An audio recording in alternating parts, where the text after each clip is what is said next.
Hello. This is supposed to be day 206 on the intense journey. And not supposed to be, it is day 206 of the intense journey. And I am sitting in my closet making this video. Yeah, sitting in my closet making this video. And by the way, today and yesterday has been absolutely amazing. However, I want to make this video because I have friends of mine that are in disbelief that there are still people in this country that think there was a stolen election, and that, there's people on the other side that are clearly in denial, even though it's clearly obvious of what the truth is. And at first I was in shock too, and then I had to realize that part of my journey was being raised by a man that was in complete denial of exactly what he did. He's a narcissist. And then went on to date and then marry a woman that believed exactly what he said, even though the evidence was clear by law enforcement, by newspaper articles, by people's experiences, childhood experiences, documented stories, testimonies about all the crazy stuff that happened, like real people. And then I thought about this whole thing with what just happened, and I want to give a real life example of what is going on with people right now that still believe that, even though there's been election investigations, there's been investigations by extremely respected bipartisan individuals in our government and government agencies that have proven there was not any fraud that would change the election. They didn't say there was zero. They said there was not enough fraud to change the election. And actually, in some cases, there was no election fraud. Even the Attorney General Barr said the agency, led by Republicans, by the way, said that there was not a significant amount of fraud that would change the election. So Biden won fair and square. But the reason why I'm bringing this up is because no matter what you tell these people, no matter how much proof it is, they are doing the same thing that my dad and his wife and the people around them have done. What do I mean by that? And I hope by explaining this, you will understand what this looks like on a massive level in our country. My dad is a charismatic, intelligent man that has made a lot of mistakes in his life. He is at a point in his life where he has changed. He's not doing those horrible things anymore. And so this is not speaking to who he is right now, but he did some extremely horrible things that involved the law getting involved, that involved social workers getting involved, involved sexual abuse, domestic abuse, violence, everything you could think of. Very toxic, horrible situation. That's what I grew up in. Flash forward a little bit. As I got older, my dad denied all this stuff.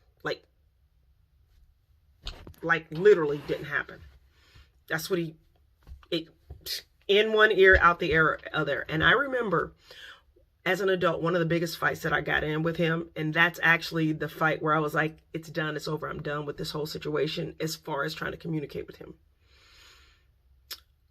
I was on the phone with him, and he had, said some crazy stuff. Just as usual. But I got in my headspace that I would confront him about all the stuff he did.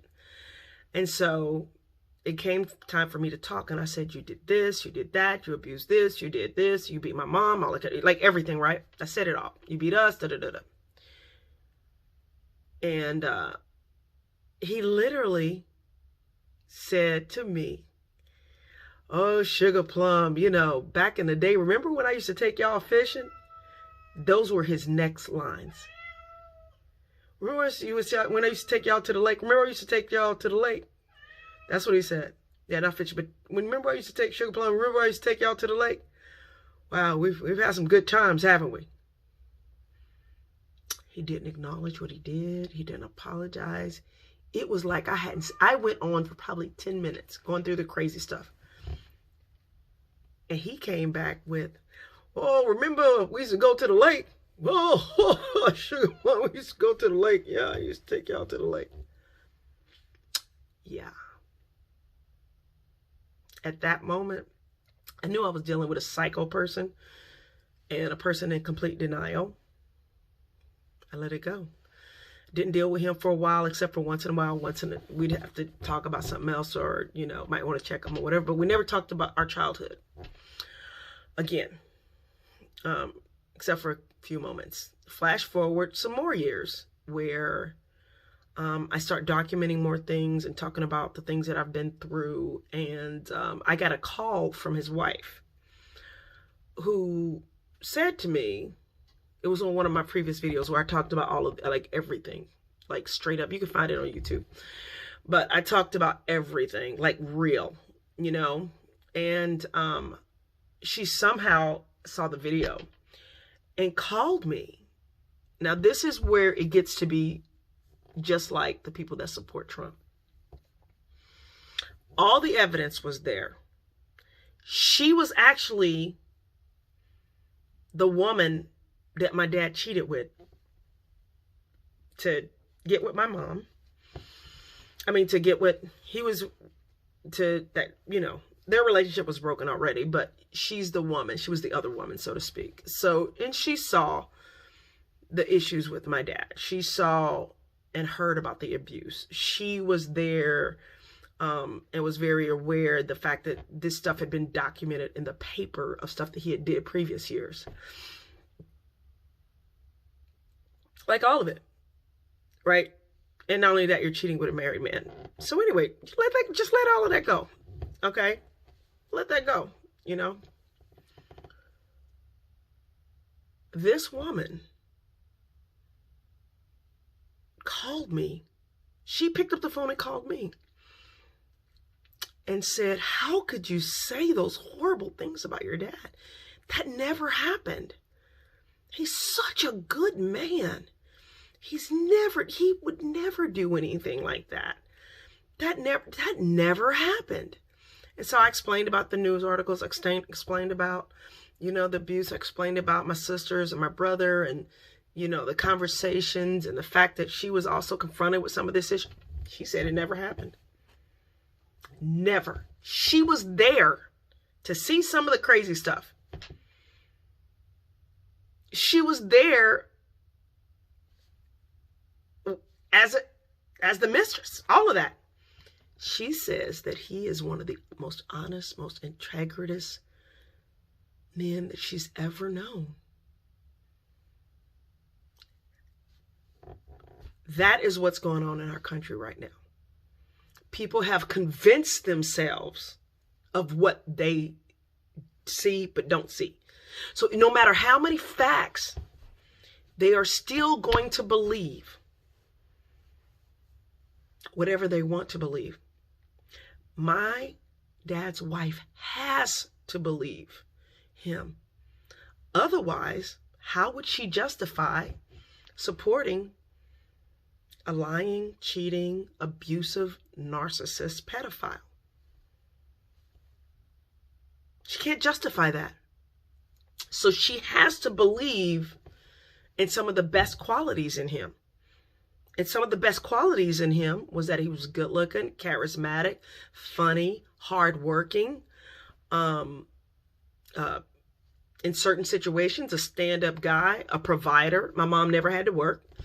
We weren't necessarily rich, but we weren't really poor. Sometimes we went through poor situations, but she was a housewife most of her life. So all the good qualities of my dad, that's all she sees, regardless of the truth, regardless of the facts that are contrary or that are opposite of the good qualities. In other words, he does have these great qualities, but he's also got these horrible qualities, but she can't see that. Just like 45 convinced somehow, because narcissists and charismatic people, and I know you may not think he's charismatic, but if you allow yourself to be influenced by him, he's charismatic. You cannot deny that. But he understands how the human brain thinks, and he knows how to get to people. And most narcissists do. And they have a group of people around them that support them in their lies. And some people can do it on a big scale, such as 45. And some people can do it on a small scale, like my dad. So, stop being surprised by the fact that even though these people see facts, they are choosing not to see the truth. But guess what we can do? Eventually, 45 won't be 45 is going to go do his own thing. And these people are going to be left to believe whatever they choose to believe. You cannot change their mind. Nobody can change their mind. Nobody is, no matter how many facts, they're never going to change their mind. And you know how I know this? Because I lived through it. And guess what? The people that are the perpetrators know it too. And they tell you what they're going to do. The police would actually come to our house on domestic abuse calls and side with my dad. That's how good he was at manipulating people.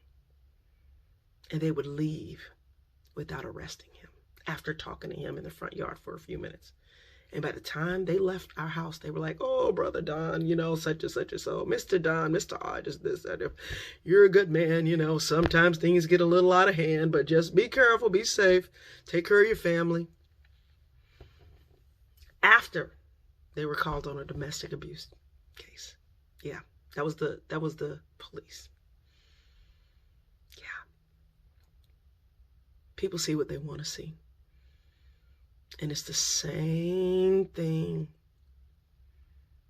with our friends and family, which actually I don't have family that supports this dude, but I have friends that do support this dude.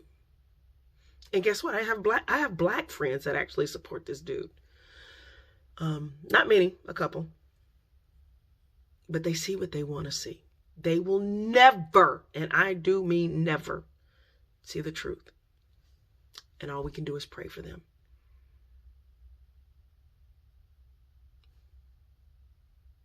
My dad's wife will never see the truth. And true 45 supporters, no matter how many facts they're faced with, they will never see the truth. So let's just pray for them and love them as long as they're not doing crazy stuff or hurting us. All right, be blessed. I just wanted to share this, and but I want to end it with congratulations to President Biden and Vice President Harris. All right, bye-bye. You know what? I feel like we have a relationship here. And you know what I need you to do? I need you to like, share, and subscribe. Like, share, and subscribe. God. She just drank something that isn't that tasty right now for healthy stuff. But anyway, I need you guys to like, share, and subscribe. Go on YouTube, Instagram, Facebook, all of that. But mostly go on YouTube. Like, share, and subscribe. Thank you for supporting me. Thank you for checking out my content. I'm going to figure out what's going on with her. All right.